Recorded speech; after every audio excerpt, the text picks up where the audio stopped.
Since its rise in popularity in the last decade or so, tech diving has demonstrated itself a challenging yet extreme underwater pursuit.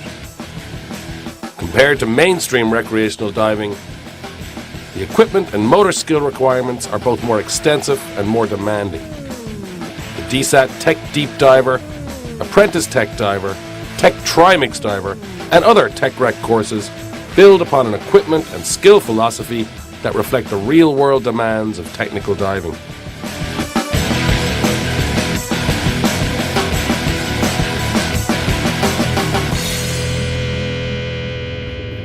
In this video, we'll go over the standardized technical rig you learn in the DSAT Tech Deep Diver course, including some of the philosophy, reasoning, and real-world data behind it.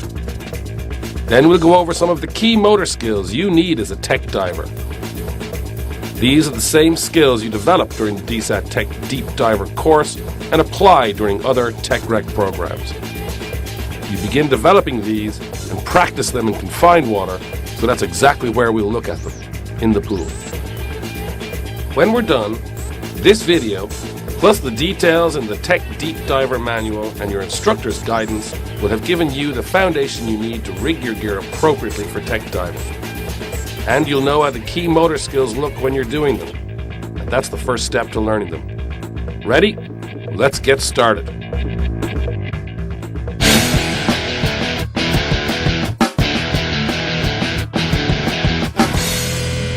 There are two variations of the modern standardized technical rig that you learn in the Tech Deep Diver course. It originated with cave diving in the mid-1970s and continues today as your basic setup because it works. It's streamlined and ergonomic, which are important when dealing with the amount of gear tech diving requires. We call it the standardized rig because with more extensive equipment and higher potential hazard compared to recreational diving, tech diving has more need for conformity between divers. Research shows that the more variables you must consider in a given situation, the longer you take to respond. Standardization reduces equipment variables and therefore response time in an emergency.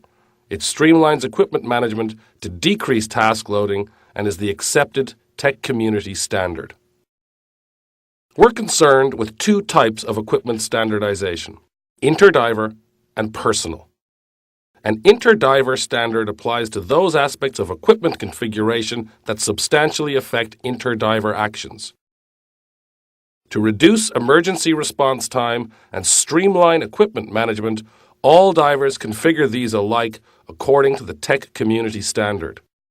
You don't have to remember which second stage the donor will pass to share gas, or which valve to close when your teammate's primary regulator free flows. Equipment variables that don't substantially affect interdiver actions give more latitude for personal preference. These are variables like whether you wear stage deco cylinders on both sides or all on the left, or whether you mount your SPG on your chest, waist, or arm. However, it's important that you maintain a personal standard in these areas, always setting up the same way. This reduces task loading and streamlines equipment management. Let's look at each component as we set the rigs up, starting with the cylinders and valves. If you want, follow along with your Tech Deep Diver Manual, Chapter 1. Typically, you'll be diving in doubles, steel or aluminum, depending upon local availability and your volume requirements. State-of-the-art is the DIN system isolator manifold. The DIN threaded connection uses a captured O-ring that's more reliable if you bump into something. In case of manifold failure, closing the isolator valve divides the system, preserving half your gas. See this? No valve covers and caps. You can't see behind your head, so completely remove these to eliminate any clutter behind you. Have your doubles set up so the mounting bolts lie 28 centimeters or 11 inches apart. This is the industry standard your harness uses. It's important to assemble doubles so the bands and valves align properly and the set lies flat. Have a qualified equipment professional do this. The standardized rig calls for diving with all the valves all the way open. Why all the way? So if you or your teammate has to shut one down, it only turns one way, closed. Tests show this is especially important with the isolator valve, which you can easily turn the wrong way if it's only cracked open. If you go the wrong way, it takes longer than if it had been all the way open to begin with. But worse, you might accidentally leave it open thinking you closed it.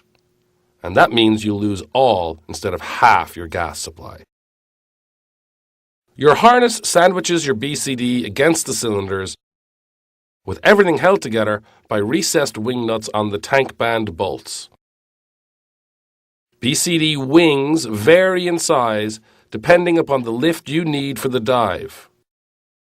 One principle of tech diving is that you have two of all critical systems, a primary and a backup. The double bladder BCD provides two buoyancy and low-pressure inflator systems for this purpose. If you're diving lightweight cylinders like aluminums, a dry suit may be adequate buoyancy backup, so a single bladder BCD will work. But keep in mind that if you're properly weighted, you're often more than 10 kilos or 22 pounds negative at the start just from the gas you're carrying. That's more than most manufacturers consider reasonable to offset with their dry suits, so you'd still need a double bladder BCD. If you're diving in a wetsuit, you'll need the double bladder BCD for sure. You'll choose either a soft harness like this or a plate harness like this. The soft harness is versatile, easy to adjust, and lightweight. The plate harness is simple, and the steel versions will minimize the weight you need, if any. With either version, you want a crotch strap, which keeps the set securely on your back in any position. One or two adjustable chest D-rings are a must, so you can set them exactly where you need them for wearing deco cylinders. You want a standard webbing waist strap with buckle, with rigid adjustable D-rings at each hip. Some custom harnesses have D-rings sewn in place after adjusting them to exactly where you need them. Rigid D-rings substantially improve performance when donning stage deco cylinders, especially when you're wearing thick gloves. Keep in mind that D-rings on a BCD don't automatically make a BCD an appropriate tech diving rig. This may be an excellent BCD for recreational diving, but not for tech diving, because you can't adjust the D-rings. Add rigid hip D-rings, and it lacks other necessary components like a crotch strap. You can get adjustable, quick-release shoulder buckles for either harness type, but they're more common on the soft harness. Some divers like these because they make it easier to get in and out of your rig, plus you can adjust easily on the fly. Other divers prefer the simplicity of a harness without them. A bungee loop keeps the free ends secure, and they hold your backup lights for cave or wreck diving. Put two bigger bungee or surgical tubing loops at the bottom to hold your rolled-up lift bag. It should fit snugly, but pull free easily when you need it. You may have to play with it to get the size right. Some divers opt for commercially made lift bag storage pouches. Okay, we've got the BCDs and harnesses mounted. A clip on the primary low-pressure inflator keeps it from getting lost, although most soft harnesses have retaining straps that make this unnecessary. See these loops on the BCD hose?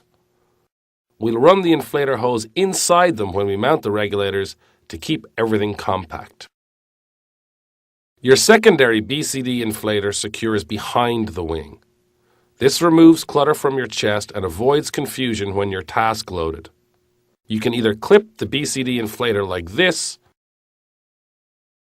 or secure it under tubing or a bungee on the cylinder. You might need to reposition the BCD hose for a clean fit. Note there's no big pocket like you find on a recreational BCD.